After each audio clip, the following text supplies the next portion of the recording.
Bonjour les amis, me revoilà, vous revoilà et enfin nous revoilà pour une toute nouvelle vidéo sur l'administration de SQL Server, première partie, et je précise première partie. Comme énoncé précédemment dans notre dernier tuto, aujourd'hui nous allons faire focus sur la création de bases de données, la création des utilisateurs et la création de schémas. Alors, c'est pas ici, c'est pas aujourd'hui que vous allez apprendre c'est quoi un SGBD. C'est pas ici non plus que vous allez apprendre c'est quoi une base de données. Mais je vais apporter quelques clarifications. Car vous voulez être de bons database admin, il faut savoir avant tout que chaque base de données SQL possède au moins deux fichiers de système d'exploitation. Un fichier de données et un fichier journal. Les fichiers de données contiennent des données et des objets tels que des tables, des index, des procédures stockées et des vues. Or, les fichiers journaux contiennent les informations nécessaires pour récupérer toutes les transactions de la base de données. Alors, comment sont répartis les fichiers de base de données? On va parler de fichiers principaux, on va parler de fichiers secondaires et on va parler des journaux de transactions. C'est quoi les fichiers principaux? Communément appelés fichiers ou bien données primaires.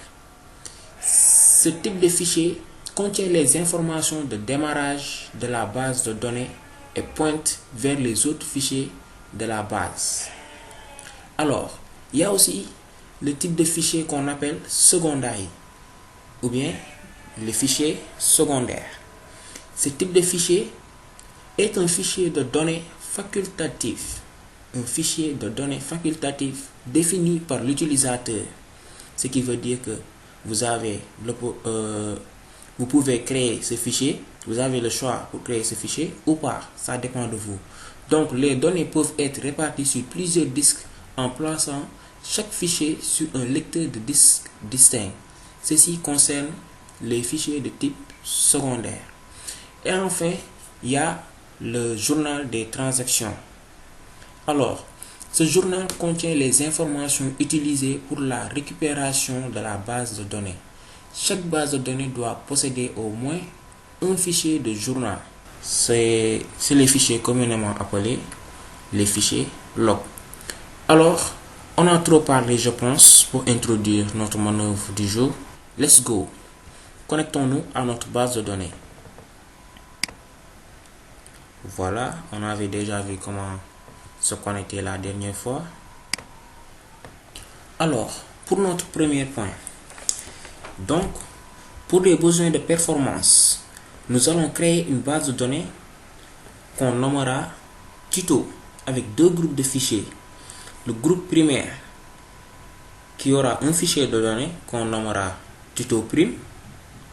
On lui donnera une taille initiale et une taille extensible et on définira le pas. Donc on va pratiquer ça tout de suite là. Et le groupe secondaire, on le nommera tuto FG et ce groupe secondaire contiendra deux fichiers de données et je précise bien pour des besoins de performance. Vous voyez? Donc le groupe secondaire sera ensuite défini comme groupe de fichiers par défaut. Et ensuite, on va configurer aussi notre fichier de journal des transactions qui est le fichier log. On lui donnera une taille initiale, on lui attribuera aussi une taille extensible et le pas. Et nous allons définir aussi un mode de récupération qui sera le mode simple.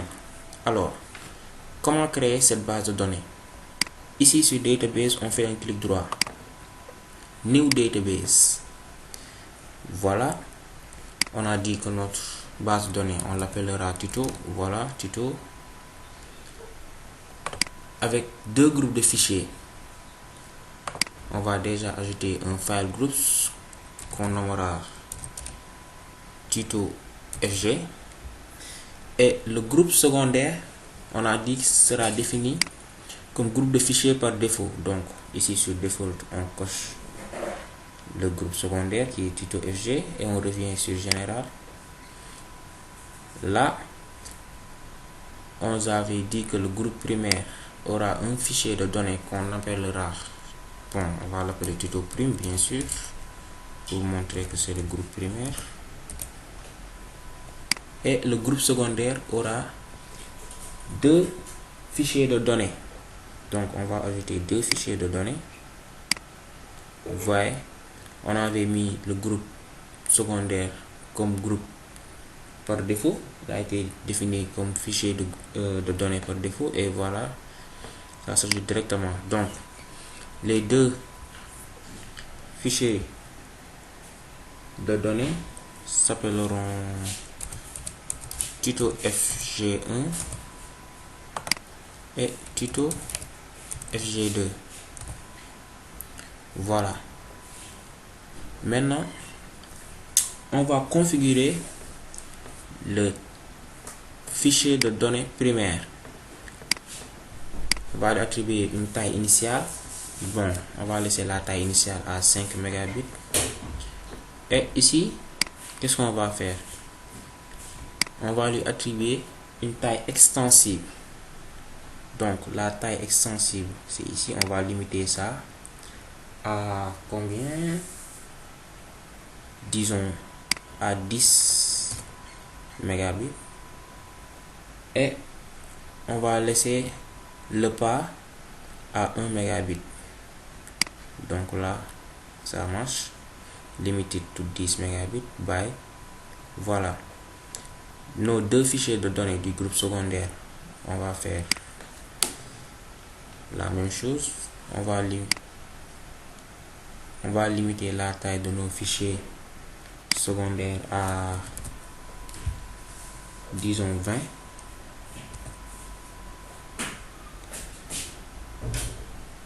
Et on va lui donner par pas de 5 mégabits. Voilà. On va faire la même chose pour le FG2. Limité à 20 et par pas de 5 mégabits. Maintenant, nous allons configurer notre fichier de journal de transaction. On va lui donner une taille initiale de 8 mégabits et on va lui donner une extension jusqu'à 30 mégabits et par part de 10%. Ça va. Et on avait dit aussi que nous allons configurer un mode de récupération qui sera défini comme mode simple. Donc sur option, on vient, voilà, c'est ici, on va prendre le mode simple. Voilà, donc on revient, notre file group par défaut, tuto FG, le groupe primaire, il est là, notre groupe secondaire tuto FG, voilà. Le groupe primaire a un fichier tuto prime, le groupe secondaire a deux fichiers, tuto FG1 et tuto FG2. Donc là, nous allons cliquer sur OK. Voilà, ça s'exécute. Et notre base de données est créée. Et on clique, on déroule base de données et voilà notre base de données tuto. Si on déroule, voilà ce qu'on a dans notre base de données. Actuellement, elle est vide, bien sûr. Alors, on vient de créer notre base de données avec deux groupes de fichiers. Ensuite, on va maintenant créer des utilisateurs.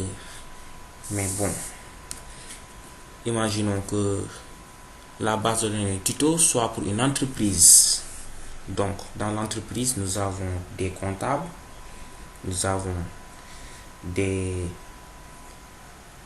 experts financiers, nous avons d'autres domaines, vous voyez, des gens qui travaillent par exemple dans l'approvisionnement, dans le domaine informatique, les techniciens et la direction. Donc, essayons de créer pour chaque domaine deux utilisateurs qui auront différents privilèges au niveau de notre base. Donc, comment créer ces utilisateurs maintenant? Là, ça se passera plus sur tuto, mais sur security dans SQL Server. Donc, pour vous montrer, là, il y a la base de données, les bases de données, je vais dire, qui se trouvent dans database. Il y a notre base de données tuto, mais on laisse les bases de données. On vient dans security et sur login. Bon, on n'a pas besoin d'étendre tout ça, mais bon, on va créer nos utilisateurs quand même. On va faire un clic droit sur login, new login, et voilà. Les utilisateurs donc qu'on va créer, ils peuvent s'authentifier avec Windows ou avec SQL Server. Donc pour l'authentification avec Windows, je ne vais pas le faire ici parce que j'ai déjà trop d'utilisateurs Windows. Mais nous allons utiliser l'authentification SQL. Et donc on va donner un nom à notre login. L'utilisateur premier qu'on va créer, on va l'appeler CPT1, qui signifie bien sûr comptable. Notre entreprise, il y aura un comptable. Bon, on va dire CPT seulement. Bon, on va pas mettre de mot de passe. Il utilisera le mot de passe SQL. On va décocher la case Enforce Password parce que lorsqu'on la laisse cocher cette case, elle va nous demander d'utiliser les règles de base de création de password, qui signifie que vous allez devoir utiliser un certain nombre de caractères, probablement supérieur à 8, utiliser les majuscules, les minuscules. Voilà les règles de base en quelque sorte. Et donc, on va dire à notre serveur SQL que l'utilisateur CPT n'aura accès qu'à la base de données tuto qu'on vient de créer. Et là, on a créé l'utilisateur. On clique sur OK. Et là, on clique sur Yes. On est sûr. On déroule login. Et voilà notre utilisateur CPT qu'on vient de créer. On peut double-cliquer là-dessus pour voir les propriétés. Voilà, le mot de passe là n'est rien d'autre que le mot de passe SQL qu'on avait défini depuis lors. Voilà. On n'y a pas encore attribué de rôle. Pour l'instant, il est à public.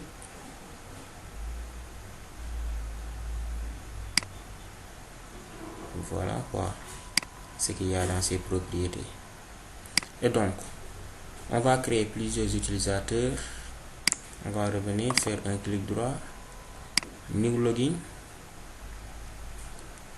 et toujours l'authentification SQL.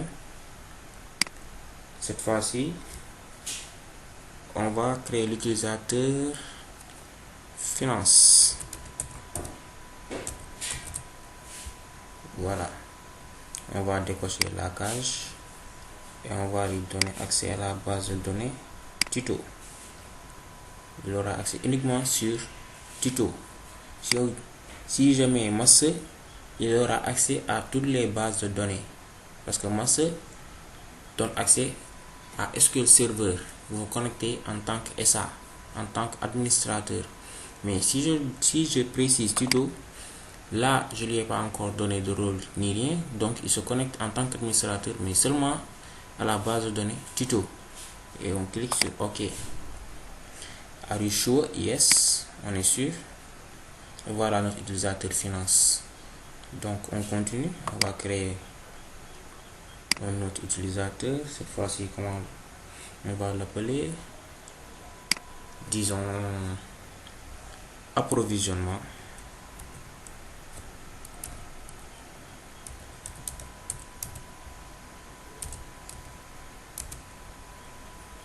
Ou bien approvision. Voilà, toujours l'authentification SQL. On décoche la base de données tuto. OK.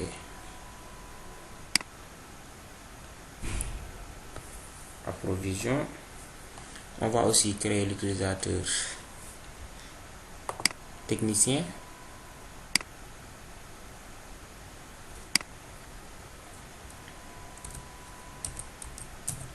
On va l'appeler tech, ce sera notre informaticien. Authentification SQL. Voilà. La base de données sera tuto. Et donc là, on clique sur OK. Yes. Et enfin, on va créer un dernier utilisateur qu'on nommera bon. Comment on va l'appeler? Appelons le président. Sera le PDG. Voilà, l'authentification SQL toujours sans mot de passe et la base de données tuto. Clique sur OK et yes. Voilà, on vient de créer 1, 2, 3, 4, 5 utilisateurs pour notre base de données tuto. Donc, après la création des utilisateurs, nous allons maintenant passer à la création des schémas. Donc, nous allons revenir sur notre base de données tuto qu'on va dérouler. Et pour créer les schémas, nous irons directement sur Security et sur Schéma, nous allons faire un clic droit sur Schéma et voilà, New Schéma. Donc, ce qu'on va faire, c'est tout simplement nommer nos schémas. Donc, pour notre utilisateur, comment il s'appelle déjà? Notre utilisateur CPT, c'est-à-dire le comptable, nous allons lui créer un schéma comptable. Et on va cliquer sur OK. Nous verrons plus tard à quoi serviront ces schémas. Ou bien, on va en parler tout de suite.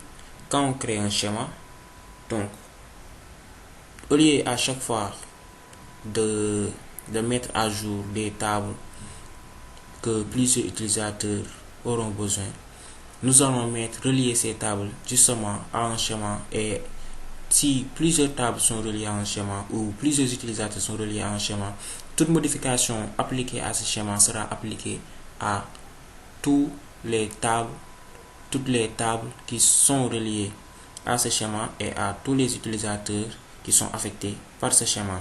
Voilà. Donc, nous allons créer un autre schéma pour le domaine de la finance. On va l'appeler fin. Et plus tard, on verra comment manipuler les schémas. Donc là, pour aujourd'hui, nous allons nous limiter à la création. Il y aura le schéma Appro. Clique sur OK. Et aussi le schéma Info. On va cliquer sur OK. Et le schéma, enfin, direction pour le président, le PDG. Voilà. Et là, nous avons nos 5 schémas que nous venons de créer. Donc, pour aujourd'hui, on a fait la création de la base de données tuto. On a fait aussi la création d'utilisateurs. Les voilà. Et enfin, on a fait la création de schémas. Donc, on a créé 5 schémas, 5 utilisateurs et une base de données avec 2 groupes de fichiers. Je pense que les objectifs ont été atteints. Donc, je vous dis au revoir. Vous étiez aujourd'hui avec Kaoreal Pro pour le début de toute une aventure sur les bases de données. Alors, on se recapte bientôt pour l'administration de SQL Server, deuxième partie. Et cette fois, je vous garantis, vous allez découvrir de toutes nouvelles choses. Alors, on se dit kiss et ciao.